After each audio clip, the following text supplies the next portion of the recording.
Come on, Jules, let's go. இந்த மாதிரி உங்கள் குழந்தை கோவப்படுறது நார்மலா இல்லை அப்நார்மலா? இந்த வீடியோவில் சொல்கிறேன், கேட்டுக்கோங்க. வணக்கம், நான் டாக்டர் சிவராமகிருஷ்ணன், குழந்தைகள் மருத்துவர்.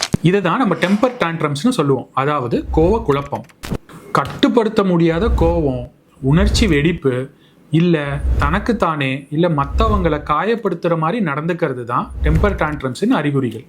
அதாவது சில குழந்தைங்க கோவத்தின் வெளிப்பாடாக தலையை போய் ஏதாவது ஒரு பொருளில் முட்டிக்கிறது, முடியை பிச்சுக்கிறது, இல்லை பக்கத்தில் இருக்கவங்களை கடிச்சிக்கிறது, இல்லை தன்னைத்தானே கடிச்சிக்கிறது போன்றவற்றை செய்வாங்க.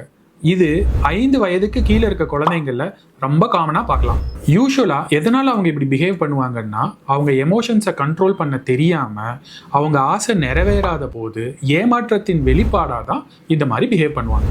இந்த மாதிரி அவங்க பிஹேவ் பண்ணும்போது அந்த சிச்சுவேஷனை நம்ம ரொம்ப அமைதியாக கையாளணும். டைம் அவுட் பனிஷ்மெண்ட் கொடுக்கலாம், அதாவது 1-2 நிமிஷத்துக்கு அவங்கள கண்டுக்காமல் விட்டுறணும். இந்த நேரத்தில் அவங்களையோ அவங்க பக்கத்தில் இருக்கவங்களையோ அவங்க ஹர்ட் பண்ணாத மாதிரி பார்த்துக்கணும். இது வளர வளர சரியாக போயிடும். ஒன்று மட்டும் ஞாபகம் வச்சுக்கோங்க, 5-5-5. அதாவது ஒரு நாளைக்கு 5 நிமிஷத்துக்கு மேலே, ஒரு நாளைக்கு 5 தடவைக்கு மேலே 5 வயசுக்கு மேலே இருக்க குழந்தைங்க இதை பண்ணுறாங்கன்னா அது கண்டிப்பாக அப்நார்மல் தான்.